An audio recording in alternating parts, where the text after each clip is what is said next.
J'espère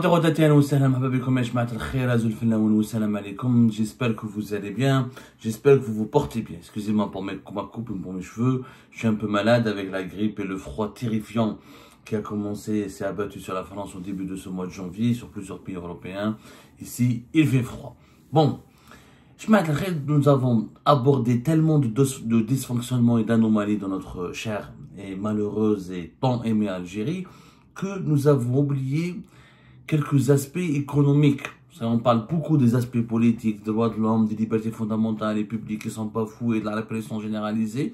Il n'y a pas que la dictature qui rend l'Algérie unique. Parce que des pays dictatoriaux, des États totalitaires, des pays répressifs, des États répressifs, des pays où les libertés individuelles et publiques, où les droits de l'homme ne sont pas respectés, bafoués régulièrement et à longueur de journée, il n'y a pas que l'Algérie. L'Algérie ne fait pas exception. Il y a plusieurs dictatures à travers le monde. Sauf que l'Algérie est un pays vraiment unique de part de sa gestion et de sa gestion économique. C'est comme un exemple tout bête qui passe inaperçu. Beaucoup, on en a déjà parlé avant la publication officielle de la loi de finances 2025. Au mois de novembre, au mois de décembre, quand on a eu l'information, le gouvernement algérien a prévu d'interdire la revente des voitures de moins de 3 ans, importées depuis l'étranger, pendant une durée de 36 mois. Un article de la loi de finances 2025, il a fait débat, il a suscité polémique.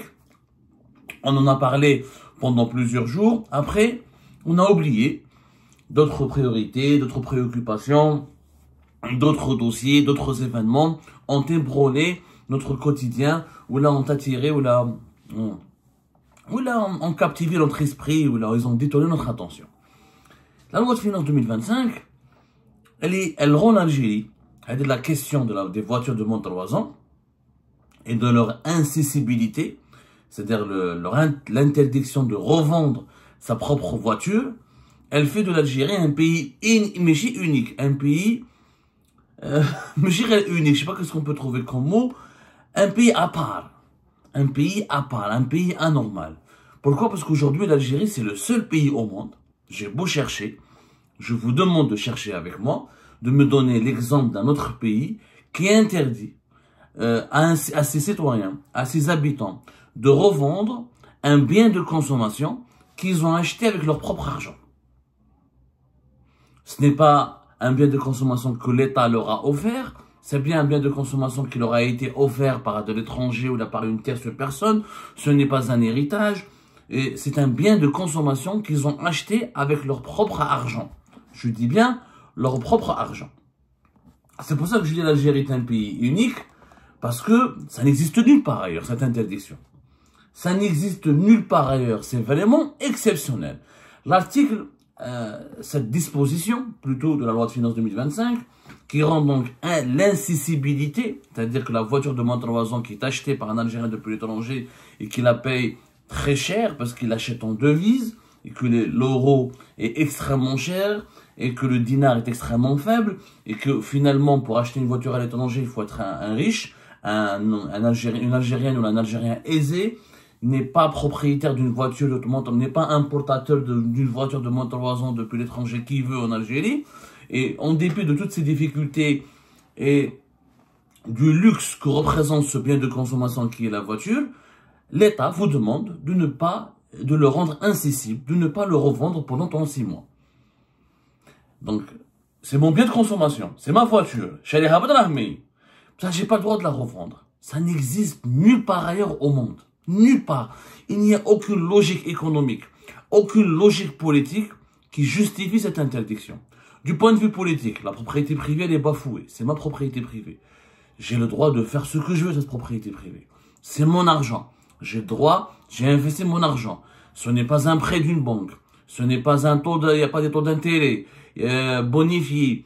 Ce n'est pas un don. Ce n'est pas un héritage. Mais je l'ai acheté avec mon argent. J'en fais ce que je veux. Ça n'existe nulle part ailleurs. Alors la période de 36 mois, elle correspond à 3 ans, 36 mois. Puisque la voiture c'est moins de 3 ans. Donc, tu as acheté une voiture de moins de 3 ans depuis l'étranger, tu n'as pas le droit de la revendre au bout de 3 ans. Pourquoi? Parce que l'État algérien, c'est pour lutter, il estime que cette mesure est nécessaire pour lutter contre la spéculation. Lutter contre la spéculation est un mot magique qui sort dans toutes les bouches maintenant, qui revient sur toutes les lèvres des dirigeants algériens.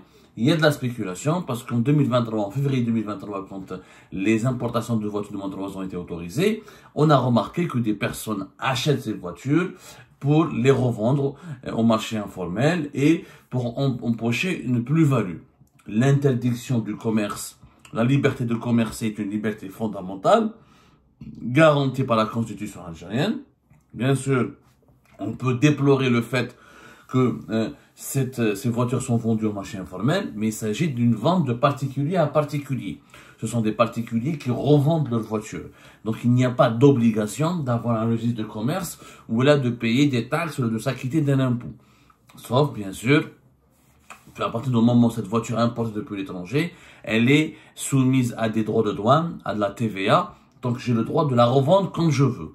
Mais comme il y a eu un emballement au niveau du marché national et que l'euro a flambé face au dinar, puisqu'il fallait des euros pour aller acheter des voitures à l'étranger, et que les importations de ces voitures de moins de 3 ans étaient financées à 100% par l'épargne personnelle ou par l'argent personnel, par les devises personnelles des acheteurs, des Algériens et des Algériens. Donc il fallait acheter de l'euro dans les marchés informels, dans les marchés noirs, pour aller acheter ces voitures. Ce qui a causé une flambée importante de l'euro, où 1 euro a dépassé la barre des 260 dinars sur le marché informel. Ça a fait paniquer le régime algérien, qui a décidé de trouver une parade. Comment autoriser à la fois l'importation des voitures de moins de 3 ans sans les interdire, mais sans provoquer, pour contrôler, pour limiter leur revente, pour limiter la flambée du cours de l'euro face au dinar. Comment trouver une parade, trouver des solutions. Ils ont réfléchi. Au bout d'une année, ils ont trouvé cette parade, cette option de l'incessibilité, c'est-à-dire de ne pas l'interdiction de revendre sa voiture pendant 3 ans.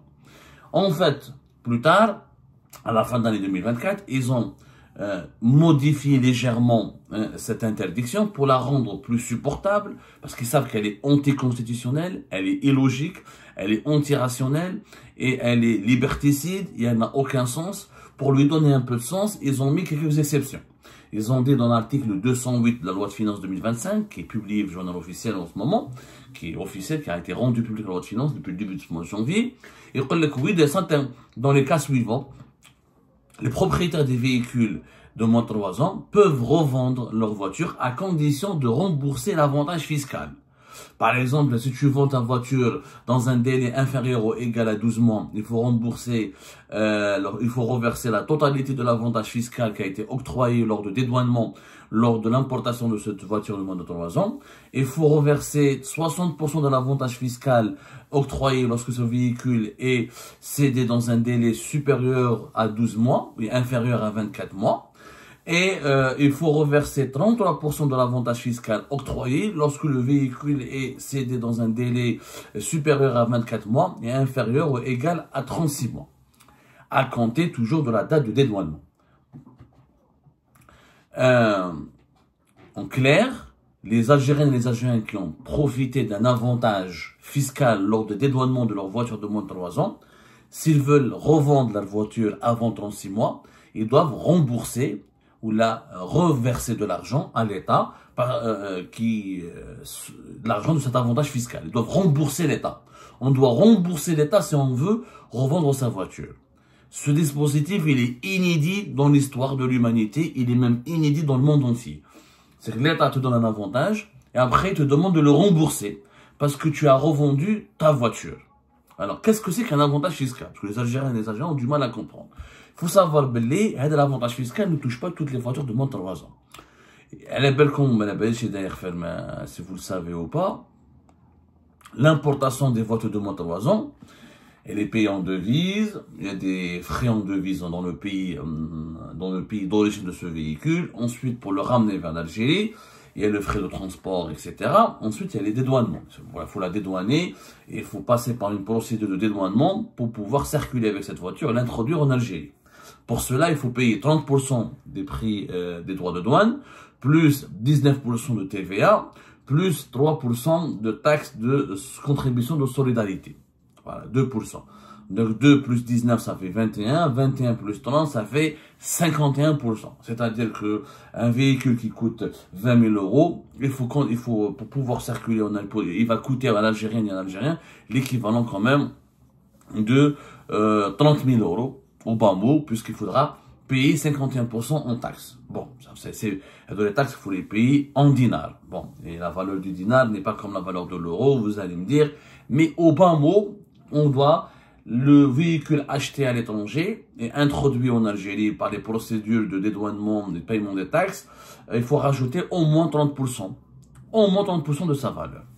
Allez, si tu 10 000 euros, si tu prends un véhicule de 20 000 euros, c'est minimum dans les 6 000, 7 000 euros. L'équivalent de 6 000, 7 000 euros. Sauf que, il y a des avantages fiscaux pour certains véhicules de moins de 3 ans. Par exemple, les véhicules électriques de moins de 3 ans, ont une réduction des droits de douane de 80%. 80%, avec une réduction. Tu ne payes pas les 30% intégralement des droits de douane. Tu payes une réduction, l'État t'offre 80%. Parce que l'État algérien veut encourager l'utilisation des véhicules électriques qui polluent moins et qui consomment moins des carburants. Ce qui est intelligent de la part de l'État algérien, c'est une bonne mesure. Le problème n'est pas là. Donc une réduction de 80% des taxes douanières est accordée pour les véhicules électriques. Pour les véhicules hybrides, c'est une réduction de 50%. Un abattement de 50% pour les véhicules électriques dont le moteur est inférieur ou égal à, c'est des types de moteurs à 1800 cm3. Voilà. C'est des caractéristiques techniques. C'est des véhicules hybrides petits, des petites citadines. Tu payes donc une réduction de 50% pour les droits de douane. Mais si c'est par exemple un véhicule hybride, c'est une berline ou un 4x4 ou etc. Eh ben non, la réduction, elle tombe à 20% uniquement. Donc l'État algérien, qu'est-ce qu'il veut? Il veut il dit à ses citoyens, si vous voulez revendre vos voitures, par exemple, où vous avez bénéficié de, comme vous le savez, on l'a déjà dit suffisamment, mais il faut le rappeler, qu'il est interdit en Algérie d'importer des véhicules diesel, même de moins de 3 ans, ou essence, ou électrique, ou hybride. Sur l'essence, il n'y a pas d'avantage fiscaux, il n'y a absolument aucun avantage fiscal. Sur l'électrique et l'hybride, il y a un avantage fiscal par rapport aux droits de douane. Donc si j'ai un véhicule électrique, pour le revendre avant les 36 mois de l'interdiction qui frappe la revente des voitures de moins de 3 ans, eh ben je dois reverser, si je le vends avant 12 mois, je dois reverser l'intégralité de ces droits de douane, c'est-à-dire les 80% de réduction qui m'a été offerte par les douanes algériennes, par l'État, je dois la reverser, je dois la payer. Comment la payer, la loi de finances ne le précise pas. Est-ce qu'il faut se rapprocher des douanes pour le payer? Est-ce qu'il y a un niveau des impôts? Est-ce que c'est le trésor public? Il faut faire un chèque pour le trésor public? Je ne sais pas comment ça se passe, je n'ai rien compris. Peut-être qu'il y aura un décret d'application prochainement qui va nous l'expliquer.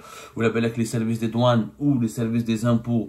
La Direction générale des impôts en Algérie va donner des précisions, des précisions assez claires là-dessus. Si je dois vendre mon véhicule électrique, par exemple, après 12 mois et avant la deuxième année, je dois payer ou rembourser l'État à hauteur de 66% de cette réduction des droits de douane qui m'a été offert. Et voilà, et on peut appliquer le raisonnement jusqu'à la dernière catégorie. Si je dois revendre ma voiture après 2 ans, je dois rembourser l'État à hauteur de 33%. C'est une tchikchouka qui n'a aucun sens. D'abord, on complique la vie aux Algériennes et aux Algériens. L'État se complique la vie. Et de deux, ça remet en cause la liberté tout court de l'être humain d'avoir un bien de consommation et d'en faire ce qu'il veut. Tu m'as donné un avantage pour les véhicules électriques. Pourquoi je devrais te rembourser? Pourquoi l'Algérienne et l'Algérien qui va revendre sa voiture électrique avant 3 ans devrait, avant 3 ans de la durée de l'interdiction? Pourquoi je devrais rembourser l'État puisque cette voiture électrique va rester électrique et elle va profiter à un autre Algérien, elle sera revendue en Algérie et qu'elle va continuer à ne pas polluer et à ne pas aggraver la consommation des carburants dans le pays.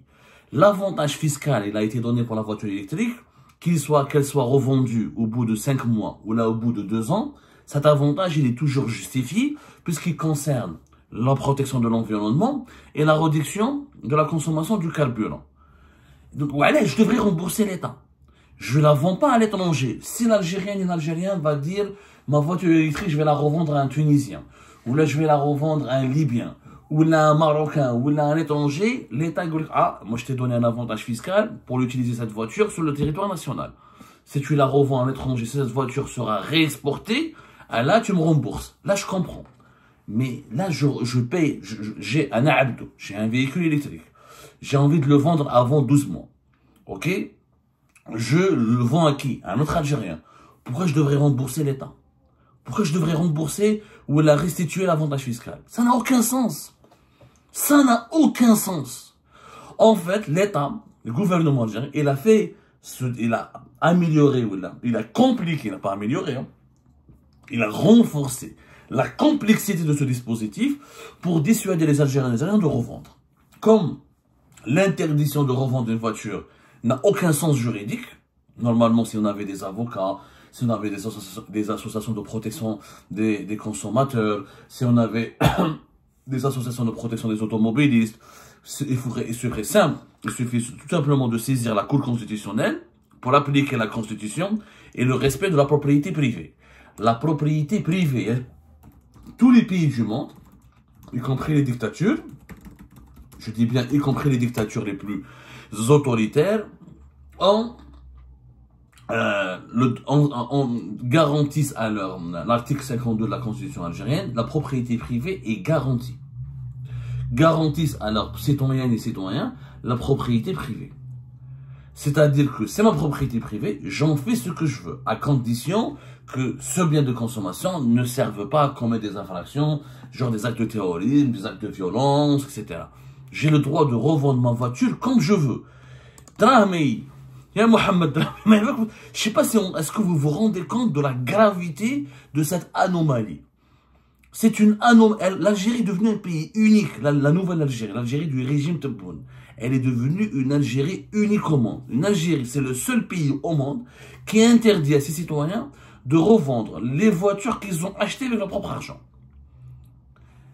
Généralement, dans le monde, il y a des interdictions d'acheter des véhicules de diesel en 2025. Certains pays extrêmement développés comme la Norvège ou la Hollande ou quelques pays européens très écologiques, ils étaient très ambitieux. Ils voulaient qu'à partir de 2029, 2028, on veut plus que nos citoyens utilisent des véhicules à essence ou des véhicules avec des moteurs thermiques. On veut passer l'électrique à l'hybride.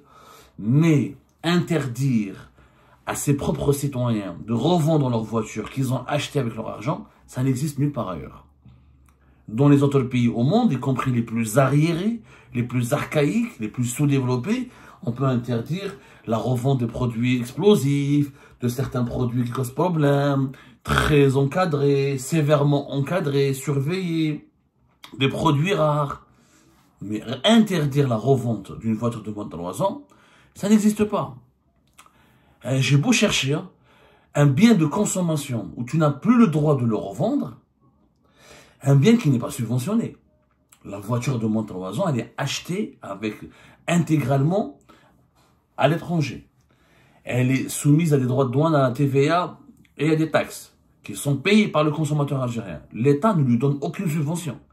Quand la voiture était subventionnée, c'est-à-dire que tu ne l'achètes pas, c'est l'État qui la rachète et te la vend à un prix. Il te la vend à un prix bien précis. C'est-à-dire un prix favorable pour que les citoyennes et les citoyens puissent acheter une voiture. Oui, c'est un produit subventionné comme l'huile, comme le sucre, etc. J'ai pas le droit de la revendre, mais c'est pas un produit subventionné la voiture. D'ailleurs, aucun pays au monde ne subventionne des voitures jusqu'à preuve du contraire. Aucun pays au monde ne subventionne des voitures. Je ne connais pas un pays qui subventionne des voitures. Mais les Émirats, ou même les Émirats, ou Qatar, ou les pays extrêmement riches, ils ne subventionnent pas les voitures. Ce dispositif n'a aucun sens. N'a absolument aucun sens. C'est une violation de toutes les logiques juridiques, constitutionnelles et économiques. Économiquement parlant, c'est une façon d'interdire les voitures de moins de 3 ans. Et c'est une façon de provoquer une hausse de leur prix. À partir du moment où l'Algérien et l'Algérien ne peut pas revendre sa voiture, il ne va pas l'acheter. Quand je vais acheter une voiture, imagine je tombe malade, imagine j'ai une urgence, imagine j'ai un souci familial, imagine un couple divorce, imagine ils doivent aller à l'étranger. Qu'est-ce que je vais faire cette voiture? Je ne peux pas la revendre. Pourquoi l'acheter? Je ne l'achète pas. Du coup, les Algériens et les Algériens qui vont acheter, parce qu'on a toujours pointé du doigt les spéculateurs. D'abord, on n'a aucune preuve que la majorité des Algériens et des Algériens qui achètent des voitures de Montre-Loison, c'est des spéculateurs. Les chiffres dont nous disposons indiquent que nous avons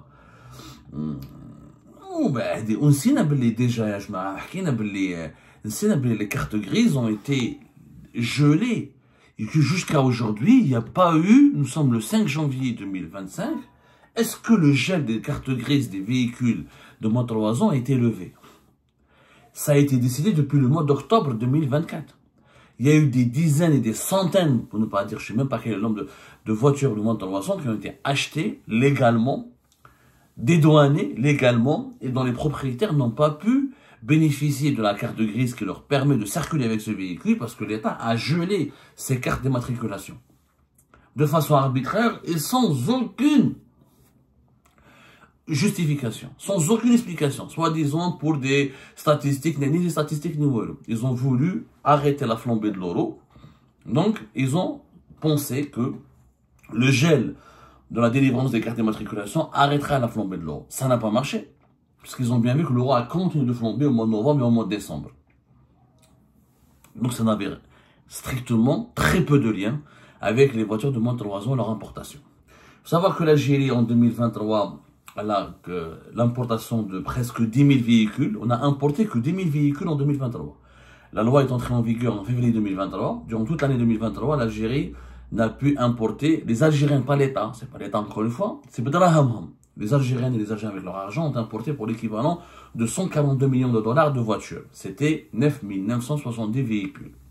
En 2024, semestre des premiers 6 mois de l'année 2024, les Algériens et les Algériens ont importé 16 592 véhicules d'occasion de Montre-Loison. La facture totale était de 243 millions de dollars. Même c'est une augmentation de 150%. Et là, les chiffres s'arrêtent. Durant le deuxième semestre de l'année 2024, il n'y a pas eu de chiffres et à partir de octobre 2024, les importations sont totalement chutées puisqu'on ne pouvait plus avoir la carte grise. Donc les Algériens et les Algériens se sont dit à quoi ça sert, je vais importer un véhicule de Montre-Loison et je rentre dans mon pays, je ne peux pas l'utiliser. C'est des petites quantités, on parle de 16 000, 9 000 véhicules. Les sommes ne sont pas extrêmement importantes. 243, 244 millions de dollars sur une année ou là en 6 mois, c'est rien pour un pays comme l'Algérie, un pays de 47 millions d'habitants. Donc, qu'est-ce qui fait paniquer les dirigeants algériens? C'est l'usage des devises. Est-ce que le citoyen, est-ce que l'Algérien et l'Algérien, est-ce que l'automobiliste algérien est responsable de la mauvaise gestion du pays et de la dépense ou là du gaspillage ou là de la dilapidation des devises du pays? Est-ce que c'est de sa faute que l'Algérie n'a pas d'autre source de devises que le pétrole et le gaz? C'est pas la faute du citoyen. Donc on prive le citoyen d'une voiture, qui est un moyen de vie, de survie important dans un pays continent comme l'Algérie, et on lui dit, le pays n'a pas beaucoup de devises, il veut économiser ses devises, il veut préserver ses devises, donc on ne veut pas de revendre des voitures. On t'interdit de revendre les voitures. Ça n'a aucune logique. Le citoyen n'est pas responsable. C'est aux dirigeants de trouver des solutions pour diversifier les sources de devises du pays. Est-ce que c'est normal que nous n'avons qu'une seule source de devises qui est le pétrole et le gaz? C'est anormal. C'est aux dirigeants de trouver des solutions. C'est au ministre, au président de la République, c'est au Premier ministre. C'est pas aux citoyennes, aux citoyens. Donc demain, on va leur priver des médicaments, on va les priver de nourriture, on va les priver de viande, on va les priver de téléphone. Ah, parce que ce sont des produits qu'on doit importer en devises et que les devises sont rares, on doit économiser nos devises. Mais là, pour importer les armes et les véhicules officiels et pour financer le train de vie des dirigeants et de l'État, les devises, là, il n'y a pas de problème, ça ne manque pas. Mais pour permettre aux Algériens et aux Algériens d'avoir un véhicule digne de ce nom et de circuler sur les routes de leur vaste pays, il y a une problématique de devises. Cette histoire de l'interdiction de la revente des voitures de Montre-Loison et le dispositif complexe et inédit dans le monde qui l'accompagne est tout simplement la démonstration de l'égoïsme, de l'incompétence, de l'irrationalité des dirigeants algériens qui sont dépassés par les problèmes du pays et qui trouvent des solutions fantaisistes parce qu'ils ne sont pas capables de trouver des solutions réalistes.